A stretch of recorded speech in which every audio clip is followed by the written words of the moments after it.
Something so traumatizing at a young age that it sticks with them.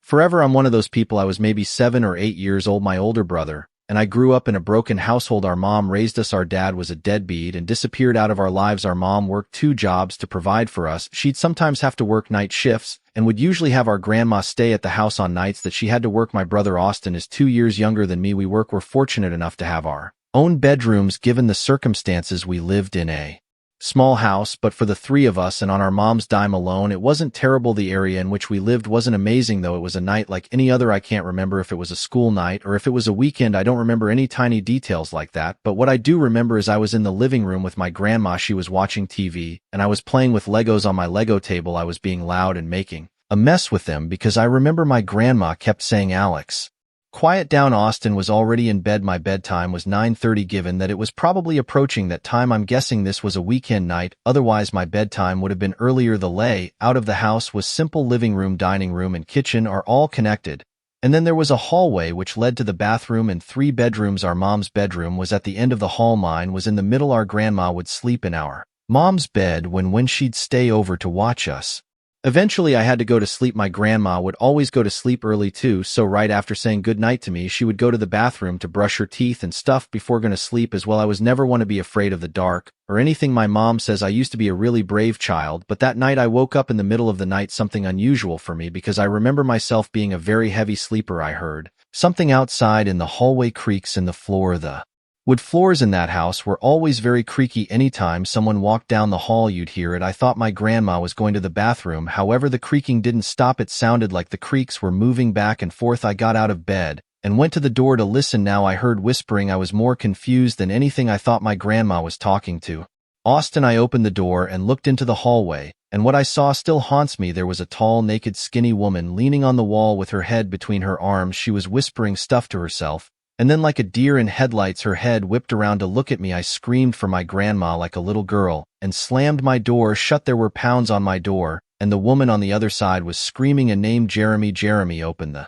door." I kept screaming as loud as I could for my grandma, and I heard her scream in the hallway. I distinctly remember was my grandma screaming, "Get thee out of here." The woman screamed, "Where is Jeremy?" My grandma was in her mid-60s at the time, and she was still pretty quick. She yelled at me to keep my door locked, and she managed to fend off this crazy woman as she also called the police at the same time. I don't know how she did it, but my grandma was one tough woman. The woman left the house, screaming "Jeremy," and after locking the door, my grandma came to hug both me and Austin, who was awake and also crying from the commotion. We all sat huddled together until the police came. By that time, my grandma told us to just go back to sleep. This simply was a matter of my grandma not locking one of the doors, mixed with living in an already shady area. That woman had to be on crack or something. Seeing what I saw at such a young age did a number on me. I couldn't sleep alone for a long time. It was this incident that really resulted in us moving out of that house not long after. Stories 2.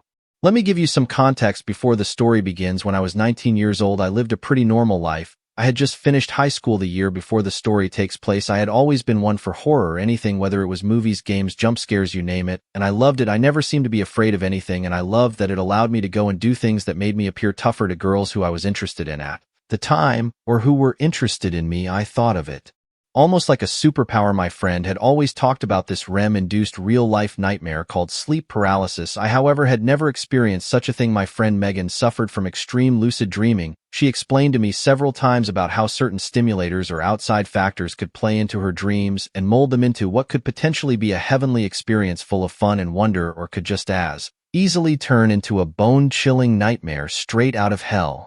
Being the light sleeper I saw no chance of it occurring, so I kind of just let it go right over my head. One night, Megan texted me and asked me to come over as she had just suffered another so-called evil experience due to her sleep condition. When I arrived, I found her asleep again, seemingly peacefully. I took a seat on her stool that she had for her makeup dress, or right by the window, and started playing a game on my phone. 30 minutes or so went by, and I figured she was peacefully asleep and it would probably be okay for me to leave as long as I let her know that I stopped by as she requested. But suddenly Megan awoke and started screaming. This was a different kind of scream, though, a type of scream I had never heard before, especially from her. It was almost mumbled. I don't know how else to describe it. Her eyes bulged open, and I ran over to her side. I asked her if she was having a bad dream. She started shaking. I grabbed a hold of her to try to calm her down, but the tremors grew. I Asked her what was going on, but no response. I figured this was just another one of her so-called sleep paralysis episodes. I did my best to comfort her. After about 30 or so seconds went by, she regained full control of her body.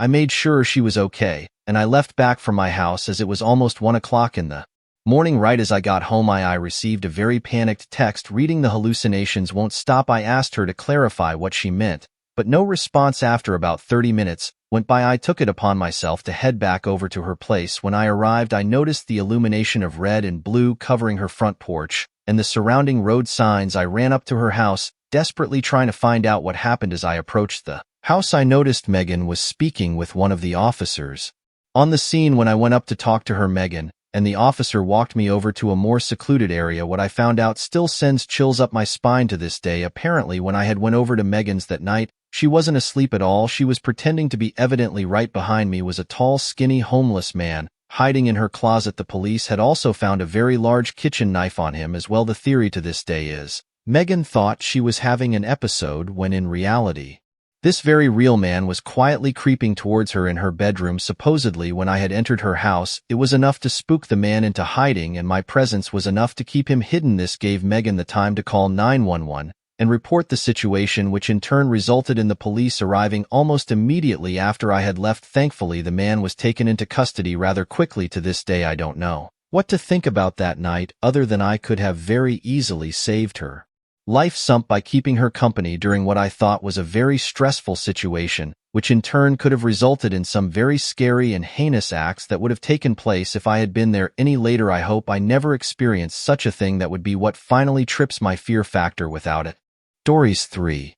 Doubt. Around 10 years ago, I moved out of my mom's house into my first apartment in the city of Chicago. The place was a nice 3-bedroom apartment on the south side of the city in a friendly neighborhood by the University of Illinois. I lived with 2 roommates, Tom and Mike. Mike was a good friend of mine, while Tom was a good friend of Mike's who I had not met prior, although we ended up getting along just fine. One night about a month after moving in, I met up with a few friends of mine for drinks at a bar more in the center of the city around 10 minutes from my place. It was a good time, and I ended up getting slightly drunk before getting into a cab at 1 a.m. and heading home. Upon walking into my apartment, I noticed that Tom's door was open, showing that he was staying at his girlfriend's place, while Mike's door was closed with the light from his TV shining underneath the crack. I made my way to my bedroom and put on my own TV before lying down to prepare for sleep. After around 10 minutes, I heard my doorbell ring. Half asleep, I woke up confused as it was 1:30 in the morning, so I ignored it. A few seconds later, the doorbell rang again,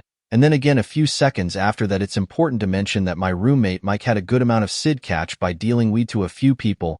He was also a huge stoner himself, so the idea that he fell asleep while waiting for a late-night customer to come over was not out of the realm of possibility. With this in mind, I went over to my intercom and asked who was there. A girl's voice answered back, "It's Emma. I'm here to see Mike." Thinking that my suspicions had been confirmed, I exited out of my front door and headed down the stairs. The door to the outside of our apartment building was made of tall glass, so you could easily identify any potential visitors. Here I saw an attractive college-age blonde girl with glasses waiting patiently outside. I had never seen this person before, however. She appeared to be non-threatening, and besides having random customers over to grab weed, Mike would also have some random girls over to hook up with from time to time. Because of this, I let my guard down slightly and cracked the door open. The girl then repeated what she had said moments earlier over the intercom. "Hi, I'm here to see Mike." I replied, "Okay, he's here, just follow me up," and I held the door open for her. She grabbed the handle, and I turned around to head back up the stairs. As I was walking back up, I quickly noticed that this Emma girl was not following me up. I glanced over my shoulder and saw that she was still standing outside holding the door open, only now she was staring off to her right, almost as if waiting for someone. At this moment, a tidal wave of fear crashed over me as I realized something horrible was more than likely about to happen. I continued walking up to my place quicker now. After turning the corner of the stairs, I heard the door swing open and then heavy footsteps running up the stairs behind me. I looked over my shoulder again, and what I saw shook me to my core. A tall, gangly man with sunken eyes, greasy long hair down to his shoulders, was running up the stairs straight at me. He was wearing a sleeveless black t-shirt, and apart from the cheap-looking tribal tattoos I saw creeping up his arms, I noticed he was also holding what looked like a lead pipe in his right hand. At this moment, my body shot full of adrenaline as I turned around and raced back up the stairs and into my apartment. I turned around to close the door and I saw the man who was now only a few feet from entering my apartment. The pipe over his head. With less than a second to spare, I slammed the door and locked it in one swift mo. Immediately after I heard the thud of the pipe hit my door, I stood facing the now closed door, paralyzed as the man hit the door 3 more times while shouting obscenities at me. He eventually gave up and ran down the stairs and out the front door. I ran into Mike's room to wake him up. After telling him what exactly had just went down, he responded by telling me that yes, he knew a blonde girl named Emma, only he had just met her earlier the same day, apparently, while I was out with my friends.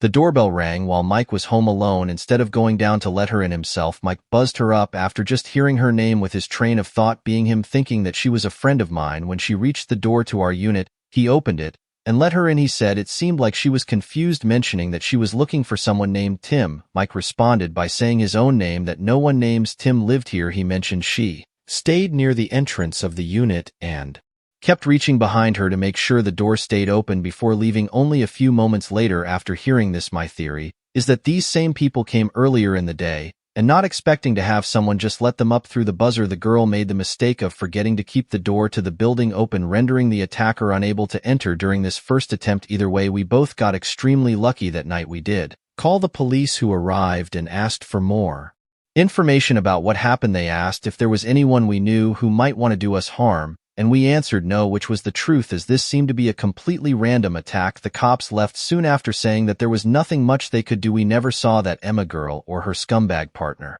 Stories 4. Again, this story happened to me 4 years ago when I was in my mid-20s. This whole experience will probably scar me for life, and it's still vividly imprinted in my mind. The day was the 15th of June, and I had the house to myself because my parents were on a vacation in France. It was sometime after dusk, probably around 8 p.m., and the weather was scorchingly hot. Believe me when I say I was sweating my ass off with just my tank top and shorts on. The heat was so unbearable that I allowed in some fresh air, opening all the living room and bedroom windows, planning on closing them right before hitting the hay. Now, before fast forwarding, I must mention that I was feeling extremely exhausted on that same day. I had taken 3 exams in the morning and played a volleyball match in the afternoon. Thus, once I ate my dinner, while browsing social media in my room, I collapsed into bed without even realizing. I woke up at around 3 a.m. to the muffled sounds of thunderbolts and a draft of cold, fresh air hitting my face. A strong wind was blowing and all the shutters left open were noisily banging. Still drowsy, I flicked on the lamp, but the light wouldn't turn on. I checked the plug using my phone flashlight, but everything was fine. I begrudgingly climbed out of bed and looked out my bedroom window. There were menacing rainy black clouds in the horizon. A typical late-night summer storm was approaching. Given that every lamp post in the street was off, I instantly knew there had been a blackout. Phone flashlight in hand, I dizzily headed down the hallway to shut the windows closed before rain started pouring down. When I got to the last window, though, I noticed the mosquito net lifted up. This struck me as weird since I was quite positive I hadn't left it that way. Getting a little paranoid, I turned behind me to shine the flashlight around the living room and check my surroundings. The furniture was still in place, no drawers or closet doors left open, no decorative objects missing or moved in unfamiliar positions. Everything seemed normal. I briefly peeked my head out of my window to look outside. Trees swaying in the howling wind, leaves shaking in a frenzy, powerful display of nature's force, but still nothing remotely suspicious. Maybe the mechanism is faulty, or the strong wind somehow pushed it up. Against my better judgment, I convinced myself it was useless to lose sleep over it. Feeling relieved, I closed the shutters and started walking back to my bedroom, eager to get a decent night's rest. Little did I know that night would be anything but pleasant. I happened to casually turned my head to the flight of stairs connected to the attic when a vivid burst of light flashing from up there caught my eyes. I paid no mind. The attic was adorned with huge glass windows, so it was no wonder to see light spreading across the room. It was probably a sheet lightning. I kept walking, subconsciously waiting for the thunder to come, but it never did. I stopped in my tracks, given that the flash I saw was powerful and bright. The lightning had to be pretty close, so why couldn't any rumbling noise be heard? I started to think maybe it wasn't lightning. What if it was a flashlight? As doubt crept in, my heart began to race. I quickly put 2 and 2 together, and now the strange occurrence of the mosquito net left up made much more sense. The nightmarish realization hit me that an intruder could have broken into my House at first I panicked. Did they hear me shutting the windows? Were they carrying any weapons? Did they plan on just robbing my house, or did they also have worse intentions? Normally I would call my parents to deal with it, but since they were away it was all on me now.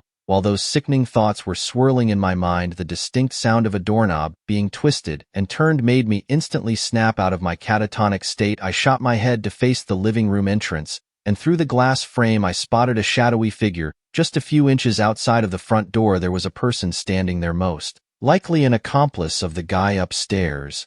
Words are not enough to describe how powerless and defenseless I felt. Despite the overwhelming fear, I did my best to keep my cool, trying to make as little noise as possible. I tiptoed in the direction of the stairs leading down to the basement, which was directly connected to the garage. I figured I could safely escape from there. While I was making my descent down, still using my phone as a source of light, I dialed 911 and, speaking as softly as possible, I informed the operator about what just happened. He tried to calm me down and reassured me that the police would be there in less than 10 minutes. He also added I should lock myself in a safe room and wait for the officers to show up. I was about to reply that I could easily sneak outside through the garage door when all of a sudden I lost the call. I immediately checked the phone and realized that down there I had no signal. As if it wasn't enough, I also noticed the battery was almost dead. Once I reached the basement, I nervously assessed what to do. I could try and find an emergency flashlight, but now I was so close to escaping from the house that I didn't want to waste time rummaging through the drawers. Besides, I was mindful that the intruders upstairs could have heard me, so in the heat of the moment, I exited the basement as fast as I could. Nonetheless,